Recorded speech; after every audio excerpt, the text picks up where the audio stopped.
Hello everyone. Today we are going to discuss about power sharing. आज हम लोग power sharing के बारे में डिस्कस करने वाले हैं, जिसमें हम सबसे पहले पढ़ेंगे डेमोक्रेसी क्या होती है। It is a form of government which means rule by people. इसका मतलब ये है कि यह सरकार का एक ऐसा तरीका होता है जिसमें लोगों के द्वारा रूल किया जाता है। In this system citizen chooses their leader by voting on the basis of universal adult franchise with one vote one value. यहाँ पे लोग अपने नेता और जो नेतृत्व करने वाला व्यक्ति होता है उसको चुनते हैं अपने एक वोट एक मत के बेसिस पे और सार्वभौमिक वयस्क मताधिकार के बेसिस पे। The leader chosen by the people take the decision on their behalf, और उनके ऑन बिहाफ जो निर्णय लेता है वह नेता लेता है जिन लोगों ने उस नेता को चुन के उस एरिया से भेजा होता है। People have the freedom to express their views and the elected representatives are answerable to the people in the legislature। इससे तात्पर्य यह है कि वह इंसान जिसको लोगों ने चुना है वह उनके लिए आंसरेबल है और वह उसकी जवाबदेही है कि उसने क्या किया और क्या नहीं किया, उसका उसके लोगों के प्रति जिन लोगों ने उसे उस चुन के भेजा है उनकी यह जिम्मेदारी है कि वह उनको जवाब दे और वो लोग उन लोगों के लिए वो आंसरेबल भी है। अब हम देखते हैं पावर शेयरिंग। अ पॉलिसी और system in which power is shared among the different organs of government at different level among social group and political parties for making decisions and taking political actions. इसका तात्पर्य है कि यह एक ऐसा political system है जिसमें जो सत्ता होती है, जो पावर होता है, वह डिफरेंट ऑर्गन में सरकार के बटा हुआ होता है, जिसमें सामाजिक राजनीतिक हर प्रकार के जो डिसीजन मेकिंग है वो कहीं ना कहीं किए जाते हैं। और किए जाने के साथ साथ में वो जो लोग होते हैं जिनको रिप्रेजेंटेटिव्स को चुना जाता है वह उनके ऑन बिहाफ डिसीजंस लेते हैं। तो अब हम देखते हैं in deeply divided and multi ethnic societies all the groups seek their representation in the working of the system. अलग अलग एथनिक ग्रुप्स रहते हैं जो अलग अलग सोसाइटीज़ में अलग अलग तरीके से चुन के अपने रिप्रेजेंटेटिव को भेजते हैं। वो रिप्रेजेंटेटिव कहीं ना कहीं उनके ऑन बिहाफ डिसीजंस लेते हैं और सोशली और पॉलिटिकली हर तरह से डिसीजन मेकिंग में अपना कंट्रीब्यूशन देते हैं। It involve a wide error of political arrangement usually embodied in constitutional term in which the principal element of society are guaranteed a place and influence in governance। और कहीं ना कहीं इसमें क्या रहता है, पॉलिटिकल अरेंजमेंट एक ऐसा सिस्टमेटिक पॉलिटिकल अरेंजमेंट रहता है जिसमें कॉन्स्टिट्यूशनल टर्म के हिसाब से अगर हम देखें तो जो सोसाइटी के प्रिंसिपल एलिमेंट्स रहते हैं वो कहीं ना कहीं वो गवर्नेंस में एक इम्पॉर्टेंट रोल प्ले करते हैं। और रोल प्ले करने के साथ साथ में कहीं ना कहीं जो सोसाइटी होती है, सोसाइटी में सभी को इक्वल रिप्रेजेंटेशन मिलता है, तो कहीं ना कहीं उसमें इक्वलिटी बढ़ती है। इक्वलिटी बढ़ेगी तो लोगों के बीच में जो कन्फ्लिक्ट है वो कहीं ना कहीं रिड्यूस हो जाएगा। It is not necessary for a country to be big in size to follow power sharing solution. ऐसा ज़रूरी नहीं है कि सरकार जो देश है वो बड़ा होना चाहिए, बड़ा होने से ही वह पावर शेयरिंग का सॉल्यूशन का यूज़ कर सकता है। Other factors like multi ethnicity, racial, cultural, linguistic, regional differences plays an equally important role in dividing power sharing solutions. ठीक है, तो ऐसे भी हो सकता है कि अगर उसमें मल्टी रीजनल मल्टी रिलीजन के लोग रहते हैं, साथ में कल्चर अलग अलग है, लैंग्वेजेस अलग अलग हैं, रीजनल डिफरेंसेस हैं, ये भी एक इंपॉर्टेंट रोल प्ले करते हैं कहीं ना कहीं power sharing. Power sharing solution are adopted to maintain the stability in the system and peace among the various groups to ensure the smooth functioning of the system।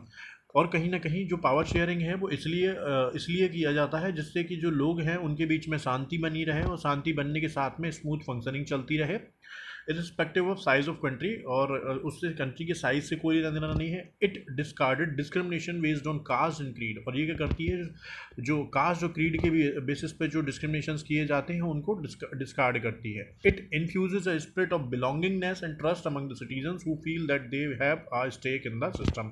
और कहीं ना कहीं ये क्या करती है, एक ट्रस्ट जनरेट करती है लोगों के बीच में और उन्हें एक साथ बांध के रखती है। हमने देखा पावर शेयरिंग क्या है और पावर शेयरिंग में डेमोक्रेसी किस तरह से अपना रोल प्ले करती है, इसके बारे में हमने देखा।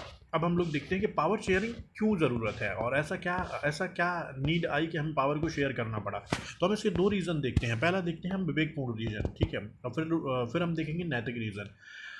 Prudential reason. These reasons are based on careful calculation of gain and losses occurring due to the adoption of a particular style of government. हमने किस प्रकार की सरकार को लिया है, उस सरकार में हमें क्या क्या फायदे हुए हैं और क्या क्या घाटे रहेंगे, उसका सारा कैलकुलेशन करने के बाद हम इस तरह की सरकार को अपनाते हैं. It help to reduce the possibility of conflict between the social group. और इससे क्या होता है, जो सामाजिक ग्रुप्स होते हैं उनके बीच में लड़ाई झगड़े के जो कन्फ्लिक्ट होते हैं वो कहीं ना कहीं कम हो जाते हैं. Since social conflict often lead to violence and political instability, power sharing ensure stability of political order. इससे क्या होता है, पावर शेयरिंग से एक और इम्पॉर्टेंट चीज़ होती है कि अगर सामाजिक ग्रुप आपस में भिड़ेंगे तो कहीं ना कहीं जो राजनीतिक सत्ता है उसमें अस्थिरता आएगी. तो पावर शेयरिंग स्टेबिलिटी भी लाता है पॉलिटिकल ऑर्डर में. The rule of majority is oppressive for the minority who might feel neglected and ignored when their interests are not duly taken care of. Power sharing relies upon the joint exercise of power. ठीक है भाई, जो minority में है भाई, minority में उनका भी ख्याल रखना पड़ता है, क्योंकि अगर माइनॉरिटी के लोगों के इंटरेस्ट का अगर ख्याल नहीं रखा तो कहीं ना कहीं वो भी लीड करेगा किसकी तरफ, कन्फ्लिक्ट की तरफ. जैसा कि हम लोग आगे एग्जाम्पल में पढ़ेंगे जिसमें श्रीलंका में भी सेम हुआ था और ऐसा ही बेल्जियम में भी हुआ था. मोरल रीजन देखते हैं. मोरल रीजन से क्या होता है, जो डेमोक्रेसी की जो स्पिरिट है वो मेंटेन रहती है. A democratic rule involve giving voice and representation to all the people who would be affected by the policies and the rule made. और इससे क्या होता है कि ये जो लोकतांत्रिक जो शासन होता है उसमें कहीं ना कहीं लोगों की आवाज़, उनका रिप्रेजेंटेशन और उनके लिए पॉलिसीज़, उनके हिसाब से उनका जो रूलर होता है जिसको उन्होंने चुन के भेजा होता है वो कहीं ना कहीं काम करता है. पावर शेयरिंग के हम बेसिक प्रिंसिपल को देखें, इसमें क्या होता है, कोएलिशन गवर्नमेंट एक बहुत बड़ा टर्म है और इसके तहत क्या होता है, सरकार को संगठन से बनाना. कोएलिशन मतलब when if in case if you do not have any majority in the government, तो आपको क्या करना पड़ता है, किसी से और गठबंधन करके आपकी सरकार बनानी पड़ती है. इसको क्या कहते हैं, coalition government. In where nearly all political parties have just a share. ठीक है. प्रोटेक्शन ऑफ माइनॉरिटी राइट, उसमें क्या होता है, जो अल्पसंख्यक होते हैं उनके अधिकार भी कहीं ना कहीं बचते हैं. डिसेंट्रलाइजेशन ऑफ पावर, पावर को लोकल हैंड्स में बांट देना. ये सबसे पहले ये जो प्रक्रिया है ये प्रारंभ की थी महात्मा गांधी जी ने. इसके बारे में सबसे पहले जिक्र किया था कि जो हमारे यहाँ पे 6 लाख से ज़्यादा गाँव हैं, उन सभी गाँवों में आप क्या करें, पावर को इक्वली डिवाइड कर दें लोकल हैंड्स में, so that they can make their own decisions with their notions. Like gram panchayat और ग्राम स्वराज की उन्होंने कॉन्सेप्ट जो दी थी. इससे पीसफुल इन्वायरमेंट डेवलप होगा for everybody and enable everybody to live together with unity in a country. और सब यूनिटी के साथ रह सकते हैं और नेसेसरी है लोगों की रिस्पेक्ट, फीलिंग, सेंटीमेंट और इन सब इंटरेस्ट को डिफरेंट कम्युनिटी और रीजन्स के ध्यान में रखना. Different forms of power sharing modern democracy. हम देखते हैं क्या क्या पावर शेयरिंग के फॉर्म्स हैं. Power is shared between different organs of government. It is called horizontal. Horizontal distribution में क्या होता है, एक होता है, दो तरह से पावर को डिस्ट्रीब्यूटेड किया जाता है, पहला हॉरिजॉन्टल और दूसरा vertical. It allows different organ of government pledge at the same level of exercise different powers. ठीक है. हम देखते हैं कि एक अलग अलग जो एलिमेंट होते हैं गवर्नमेंट के, वो कहीं ना कहीं पावर को कम्प्लीटली कहीं ना कहीं अपने हाथ में लेके रखते हैं और साथ में एक दूसरे को चेक एंड बैलेंस का भी काम करते हैं, जिसमें हम क्या करते हैं, इससे बैलेंस क्रिएट होता है. ठीक है. जैसे कि हम बताते हैं 3 ऑर्गन है हमारे पास. है लेजिस्लेचर, क्या करता है, लॉ पास करता है, कंट्रोल करता है finance of states and deliberating on the matters of public importance. और पब्लिक इंपॉर्टेंस में वो क्या करता है, लेजिस्लेचर क्या करता है, लॉ फ्रेम करता है. लॉ फ्रेम करने के साथ में फाइनेंस को कंट्रोल करता है और लोगों के हित में नए नियम कानून बनाता है. एग्जीक्यूटिव क्या करता है, जो वो लॉ बना है उसको एग्जीक्यूट कराता है. ठीक है. implement the policies of government and execute the law made by the legislature bodies. They are responsible to the parliament और स्टेट असेंबली. ठीक है. एग्जीक्यूटिव में 2 तरह के होते हैं, टेम्प्रेरी एग्जीक्यूटिव और परमानेंट एग्जीक्यूटिव. ठीक है. जैसा कि हम 9th क्लास में ऑलरेडी इसके बारे में पढ़ चुके हैं. जुडिशरी के बारे में हम बात करेंगे तो जुडिशरी क्या कर रहे हैं, concern with the interpretation of the law has the power to punish those who commit crime and break the law. और जो नियम कानून तोड़ेगा, जो नियम कानून नहीं मानेगा, उनको जस्टिस देना, सज़ा देना, और जो सज़ा देना, ये सारी एक्टिविटीज़ जो करेगा वो जुडिशरी करेगा. Through judges are appointed by the executive. They can check the functioning of executive or law made by the legislature. तो हमने तो जो हमें वो न्याय प्रोवाइड करेगा. तो सबसे पहले हमने देखा एग्जीक्यूटिव, सबसे पहले हमने देखा लेजिस्लेचर लॉ फ्रेम करेगा, एग्जीक्यूटिव उसको एग्जीक्यूट कराएगा और जुडिशरी उसमें हमें जस्टिफिकेशन देगा. ठीक है. और हमें जजमेंट देगा और हमें न्याय प्रोवाइड करेगा. अब देखते हैं power is shared among the government at different level. अब देखते हैं, एक तो देखा हॉरिजॉन्टल में हमने सबसे पहले क्या देखा कि लेजिस्लेचर होता है, फिर एग्जीक्यूटिव होता है, फिर जुडिशरी होता है। अब हम देखते हैं वर्टिकल डिविजन्स में क्या होता है, power is share between the general government for the entire country and government at the provincial and regional level. ठीक है, अलग अलग तरीके से गवर्नमेंट क्या बोलते हैं, कंट्री लेवल पे, प्रोविंशियल लेवल पे, रीजनल लेवल पे अलग अलग तरीके से बटी हुई होती है।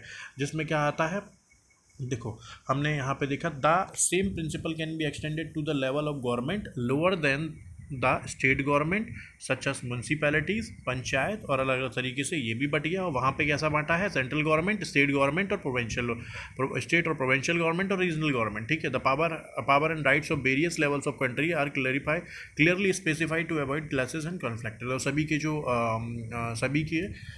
जो राइट्स हैं वो कहीं ना कहीं क्लियरली हमारे कॉन्स्टिट्यूशन में अच्छी तरह से डिफाइन है, जिससे कोई किसी भी प्रकार का कॉन्फ्लिक्ट ना हो। Power is share among various social group, और अलग अलग सोशल ग्रुप्स में भी कहीं ना कहीं पावर जो है वो शेयर है, which can be based on religious और लिंग्विस्टिक लाइन। और धर्म और भाषा के आधार पे ये पावर कहीं ना कहीं बराबर बटा हुआ है। Community government as followed by Belgium fall into the category where all the major communities get power relating to their social matters. और बेल्जियम का जैसे हम आगे के सभी पढ़ेंगे, तो बेल्जियम में जो पावर है वो सभी कम्युनिटीज़ में इक्वली डिवाइड कर दी गई थी, जिससे क्या हो गया था कि जो भी कॉन्फ्लिक्ट हुए थे वो कहीं ना कहीं कम हो गए थे। In some countries there are constitutional and legal arrangement where by socially weaker section and women are represented in the legislature and administration. This method is used to give the minority a fair share in the power. तो हम लोग देखते हैं कि जो socially weaker section होता है, कहीं ना कहीं हम उनको भी अपना पावर में रिप्रेजेंटेशन देते हैं, तो उससे क्या होता है, कन्फ्लिक्ट जो है वो रिड्यूस हो जाता है, प्रॉपर एडमिनिस्ट्रेशन चलता है, क्योंकि माइनॉरिटी को पावर में एक शेयर मिलता है। Power is share among the various political parties. ठीक है, अलग अलग तरह की पॉलिटिकल पार्टीज में भी पावर शेयर किया जाता है, so that there is a competition among them to gain majority in the parliament. और फिर उनमें कॉम्पिटिशन होता है कि हमें पार्लियामेंट में मेजोरिटी लेके आनी है और सरकार बनानी है।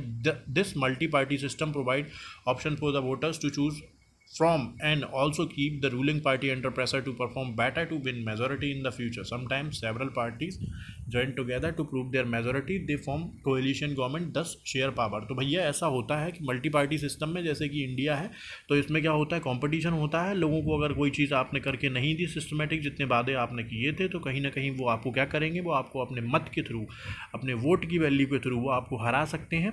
लेकिन चूंकि जैसा कि हम देख रहे हैं हमारे देश में इस तरह के जो चुनाव होते हैं, कहीं ना कहीं लोगों को मनी और मसल पावर का यूज़ करके ख़रीद लिया जाता है एंड सो ऑन। तो हमारे देश में जो इलेक्शन होते हैं वो अभी भी कहीं ना कहीं थोड़ा सा फ्री एंड फेयर तरीके से नहीं हो पाते हैं। अब देखते हैं हम मेजोरिटेरियनिज्म। ठीक है, हम इसमें देखते हैं मेजोरिटेरियनिज्म में कि क्या क्या इंपॉर्टेंट है।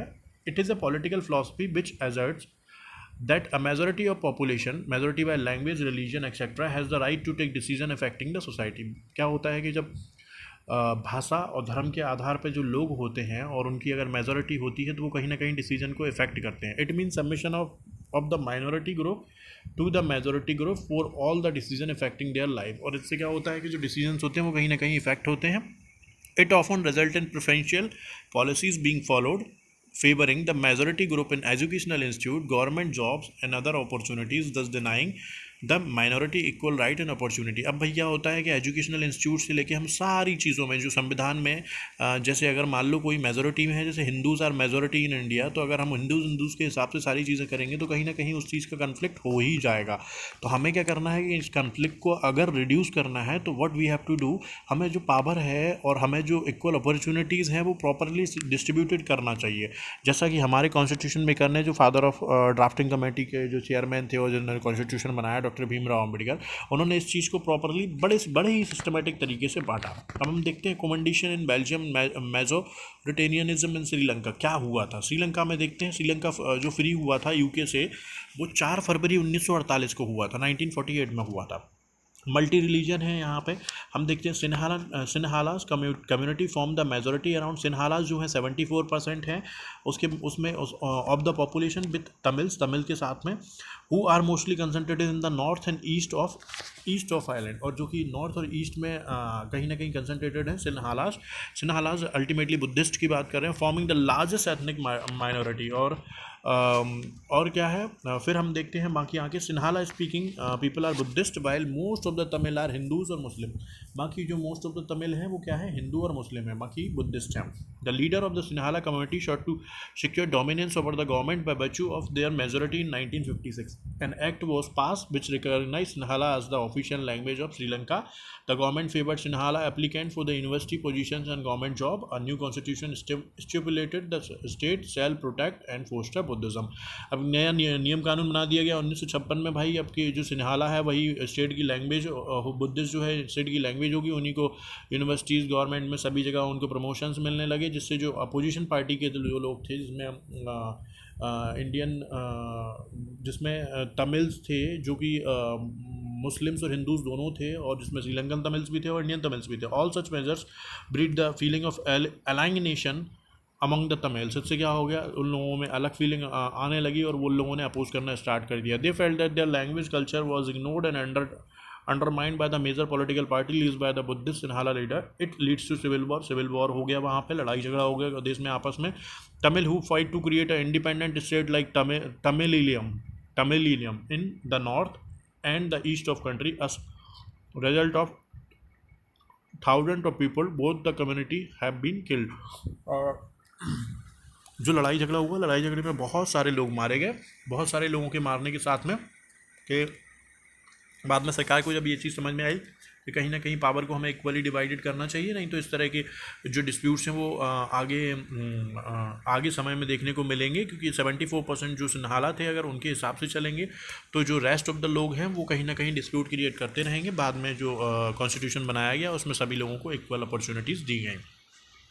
ऐसे ही बात करते हैं हम बेल्जियम की। It is a small country in north west Europe. Europe के नॉर्थ वेस्ट में एक छोटी सा देश है जिसमें क्या है, very complex. 59% of its population speak Dutch. इसकी जो 59% जो पॉपुलेशन है वो क्या बोलती है, डच बोलती है। और 40% फ्रेंच बोलती है। 40% speaks French, less than 1% speak German. 59% जो है वो डच बोलते हैं, 40% जो है फ्रेंच बोलते हैं और 1% जो है वो जर्मन बोलते हैं। इसकी कैपिटल सिटी है ब्रुसेल्स, बेल्जियम की, ठीक है। Around 80% people speak French and 20% are Dutch speaking. अब हम अगर बात करें इसकी कैपिटल की, तो कैपिटल में जो है 80% जो लोग हैं वो फ्रेंच बोलते हैं, जबकि 20% वहाँ पे डच बोलते हैं। जबकि कंट्री में 59% डच बोलने वाले लोग हैं और 40% फ्रेंच स्पीकिंग लोग हैं। This linguistic diversity has often leads to political and cultural conflict. तो इससे क्या हो गया, एक पॉलिटिकल और कल्चरल कॉन्फ्लिक्ट हो गया, क्योंकि देश में 59% डच बोल रहे हैं और कहीं ना कहीं 40% फ्रेंच बोल रहे हैं, 1% जर्मन बोल रहे हैं। बट अगर हम बात करें कैपिटल की, तो कैपिटल में क्या इशूज़ हो रहा है, कैपिटल में जो है 80% लोग फ्रेंच बोलते हैं और 20% लोग डच बोलते हैं। तो अब इसमें क्या हो गया, एक civic strife and political tension in the country में पॉलिटिकल टेंशन हो गई। The leaders followed policy by which they sought to give equal representation to Dutch and French speaking in the government. Some of the element the Belgium model are. अब उन्होंने बाद में जब conflict हुए तो उन्होंने भी वही सेम चीज़ की जो श्रीलंका में की गई थी, कि सभी लोगों को इक्वल रिप्रेजेंटेशन दिया गया। In the central government there would be equal number of French, ठीक है। सेंट्रल गवर्नमेंट में इक्वल नंबर के फ्रेंच होंगे, डच होंगे अपने स्पीकर्स के हिसाब से according to the constitutions. No decision can be made by the single community since they would require the support of majority of members from each linguistic group. अब जो भी निर्णय लिया जाएगा सभी लोगों से उनका मत मांगा जाएगा, बिना सबके मत लिए कोई भी निर्णय नहीं लिया जाएगा। State government would not be subordinate to the central government for the decision be taken by them. और जो राज्य सरकारें होंगी वो ऐसा कोई ज़रूरी नहीं है कि भाई वो केंद्र सरकार उनको ज़बरदस्ती बाइंड करे, वो अपने डिसीजंस खुद ले सकते हैं, फ्री हैं। The capital region of Brussels has its own government with both communities enjoying equal powers। और साथ में जो सारी कम्युनिटीज़ हैं वो कहीं ना कहीं क्या है, इक्वल पावर को एंजॉय कर रही हैं। Belgium also implemented the model of community government. और बेल्जियम ने भी कम्युनिटी गवर्नमेंट का जो मॉडल है उसको कहीं ना कहीं अपना लिया है, which is elected by the people democratically for each linguistic group. और उसको डेमोक्रेटिक तरीके से लोगों को अपॉइंट किया गया है।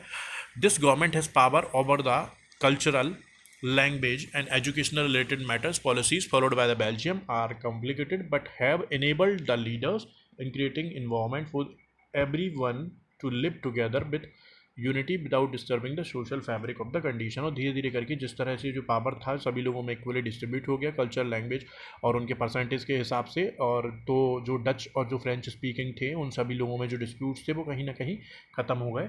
और sharing of power in Lebanon, Lebanon में देखते हैं there is a conflict between Muslims and Christian, Muslim और क्रिश्चियन के बीच में जो कन्फ्लिक्ट था वो हो गया। Both have almost equal population, सब दोनों में इक्वल पॉपुलेशन थी।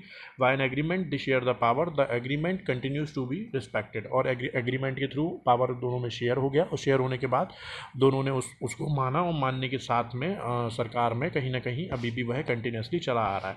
तो हम लोगों ने फ्रेंड्स आज हमने डिस्कस किया पावर शेयरिंग के बारे में। पावर शेयरिंग क्या, पावर शेयरिंग से हमें क्या, पावर शेयरिंग क्या होता है, पावर शेयरिंग से हमें क्यों, पावर शेयरिंग हमारे लिए क्यों डिज़ायरेबल है, और पावर हम कैसे डिफरेंट लेवल पे हम पावर को शेयर करते हैं। शेयर करने के साथ में हमने देखा कि किस तरह से जो पावर है हमने हॉरिजॉन्टली, अगर हॉरिजॉन्टली देखें तो हमने हॉरिजॉन्टली उसको लेजिस्लेचर फिर एग्जीक्यूटिव जुडिशरी में डिवाइड किया, और अगर हम उसको देखें वर्टिकली तो वर्टिकली हमने देखा कि सेंट्रल गवर्नमेंट, स्टेट गवर्नमेंट, फिर देन उसके बाद लोकल गवर्नमेंट, उसमें म्यूनसिपैलिटीज़, उसमें अगर हम देखेंगे अर्बन बॉडीज़ के लिए अलग गवर्नमेंट है, लोकल बॉडीज़ के लिए पंचायती राज अलग तरीके से बटा हुआ है। हमने ये देखा, हमने श्रीलंका और बेल्जियम के केसेस देखे, और हमने ये भी देखा कि लेबनान में भी किस तरह से पावर को शेयर किया गया जिससे कन्फ्लिक्ट से बचा गया। तो आज हमने देखा कि पावर शेयरिंग क्या है और पावर शेयरिंग कितना इंपॉर्टेंट है हर देश के लिए। सो आई होप आपको समझ में आ गया होगा। अगर आपको कोई भी चीज़ समझ ना आई हो तो प्लीज़ मुझे इन्फॉर्म करें। Thank you so much.